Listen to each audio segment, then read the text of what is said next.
welcome to Invasion of the Podcasters. This is Matt. With me is Joseph, What's JP, up? Hi. Gilbert, Hello. and we're going to be talking about everything that is nerdy. Today we got a debate on who's going to win a fight. The Christopher Nolan Batman against Marvel Studios Captain America. But first, we're going to just talk about what's going on in the media with, what Captain America's doing in comic books right now, what Batman's doing in comics, where we stand with these characters, if these characters even have any kind of merit with us.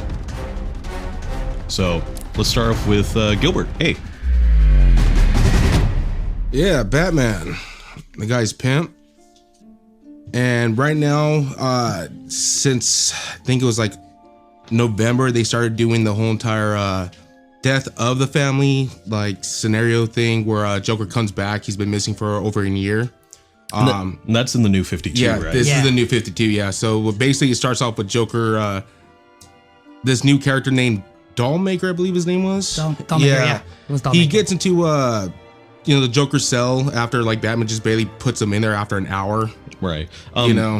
What is the New 52 exactly for maybe like our listeners who it's don't just know? a total reboot of the DC comics. Some things still do exist, like a lot of Batman's past storylines still exist, like Barbara Gordon becoming Oracle. All the Robins. Yeah, all the Robins. Jason Todd still dying and coming back. So for the most part, all of Batman's history is still there, but everyone else's history is totally different. So would you say this is like a good jumping on point if you're not, familiar with the comics? Most definitely. That's the most definite. Right now, the writers, they're really great. I've got majority of the 52 issues and I've read majority of them. Right. With the ones I don't have. There's a few out there that are not that great, like the whole entire Superman Action Comics title. The first 6 issues were horrid. The writing was bad, didn't really make a whole lot of sense. They actually brought in whole new writers.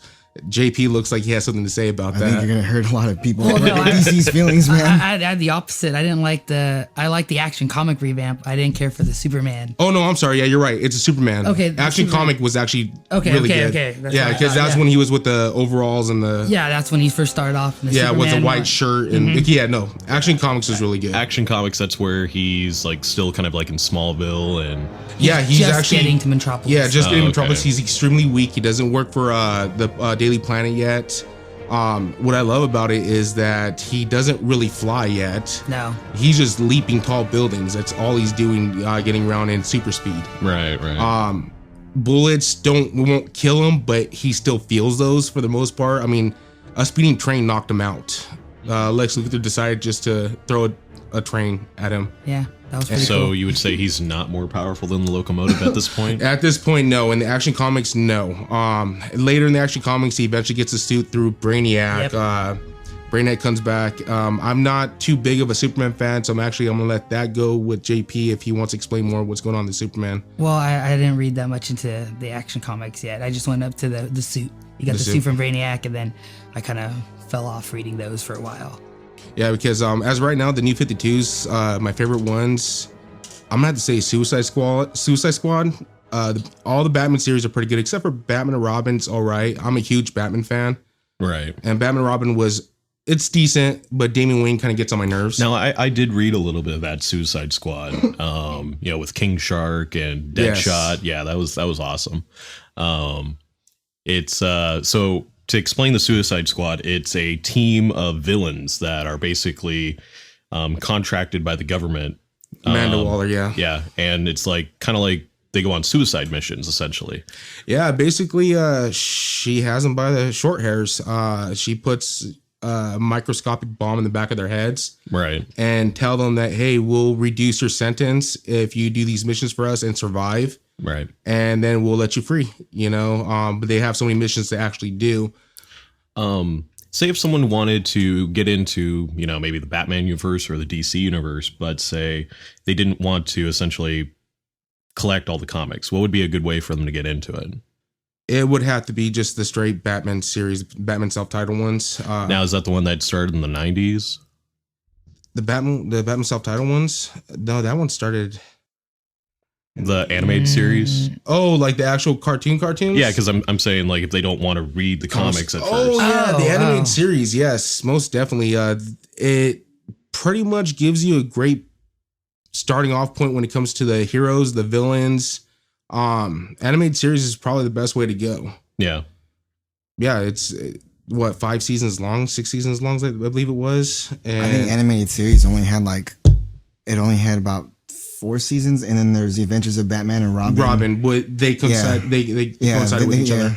Actually, I would say the great jumping point for someone who wanted to get into them would be the animated movies that DC have come out with in the last like 4 years. Oh, those are really good. Yeah, because they have like Batman Year One, Yeah. The Dark Knight Returns just came out, Part 1 and Part 2. Yeah, I just watched the Dark Knight Part 2 little fight between Batman and Superman, and the fight in the original Frank Miller graphic novel, it's really good, but this fight it like extends upon that. And I don't know why I'm doing like hand signals because our listeners cannot see readers. me. Yeah, Probably readers, because they're yeah. staring at you. Yeah. So okay. What else? Like, does anyone even know anything about like say Captain America? As of late stuff, it's just whatever I see in the cartoon series. Right. I'm not a huge Marvel fan. Captain America is one of the few I do like. But when I actually never got deep into most of his comics, I just like the whole entire character itself, the idea of the character, the American hero, which is funny. I don't care for Superman when he's the one that's supposed to be like that version of the Boy Scout. Superman's, the great American hero. Mm-hmm. I'm not saying that Superman's a bad character. He just doesn't come to, he doesn't do anything for appeal me. to you. It doesn't appeal to me. I'm more of a Batman fan. I like the gritty stuff. Even though Captain America is the great American hero for the Marvel side, the way he goes about things, I just love it a lot more better. Like the way they portrayed him in the Avengers movie, the Captain America movie, all that was just totally awesome. Good. Yeah, I think that's where like I come in. I'm more of the Marvel fan, and obviously Gilbert is more of the DC fan. So you are definitely more of a Batman guy, right? Yeah, by far, Batman. Like you're giving him like the sexy eyes when you're asking him. Yeah. So yeah, definitely Batman. Mm. That's the character I just grew up on. My dad was a huge Batman fan. He also loved Superman too. And then on the Marvel side, he was a huge Spider-Man fan.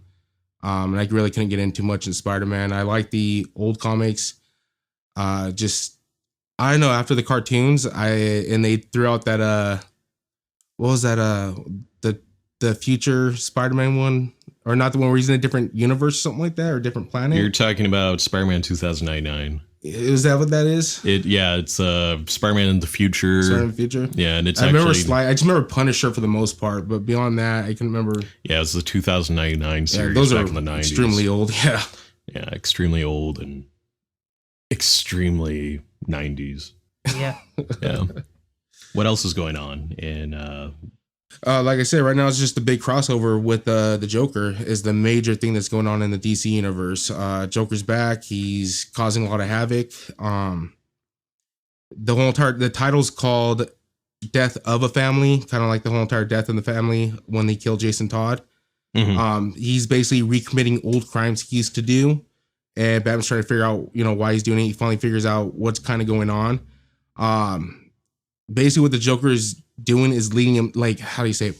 He's leading him up to this ultimate plan, and which is that the Joker wants Batman to know, Bruce Wayne to know that he knows who he is, who all of his allies are, like their secret identities, and that Batman cannot be Batman unless all of those other guys are dead. Like his total goal is to kill Alfred, which I think apparently he still has him right now. He captured Alfred.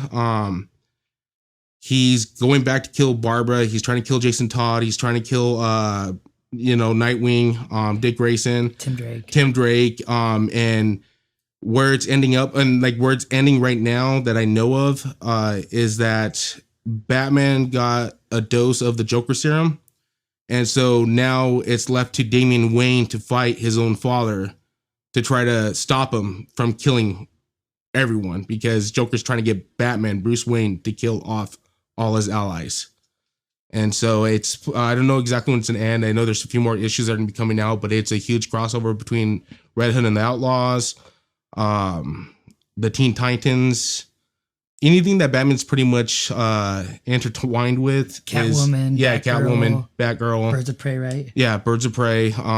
That it's basically just a huge crossover between all those comics. I think the ones that are kind of left out is like Justice League International. I think they actually... Justice League International? No, it's still going on. It's still going on? Yeah. I heard that they're going to be closing I think they are going to kill it. Yeah. They're going to kill another 4. Because the New 52, they killed off 4 titles and put 4 new ones in. And I think they're going to redo another one. Oh. But yeah. Oh sounds okay. Oh.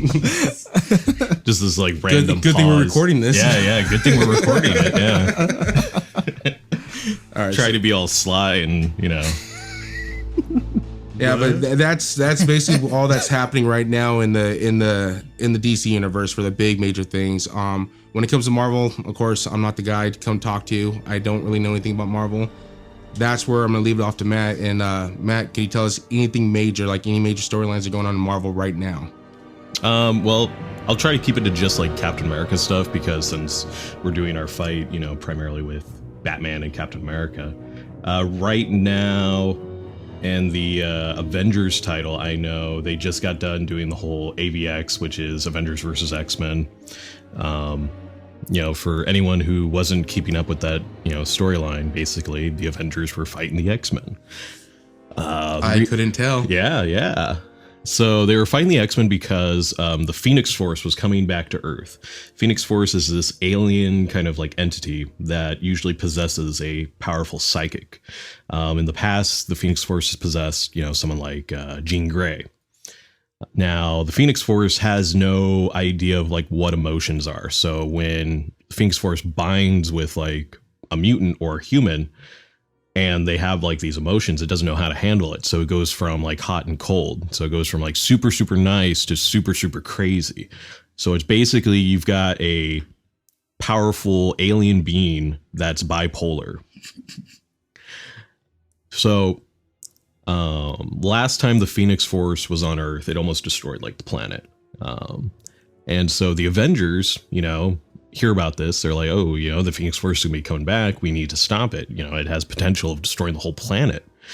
Then you've got the mutants. You've got Cyclops, who's been already kind of like down a road of like mutant terrorism.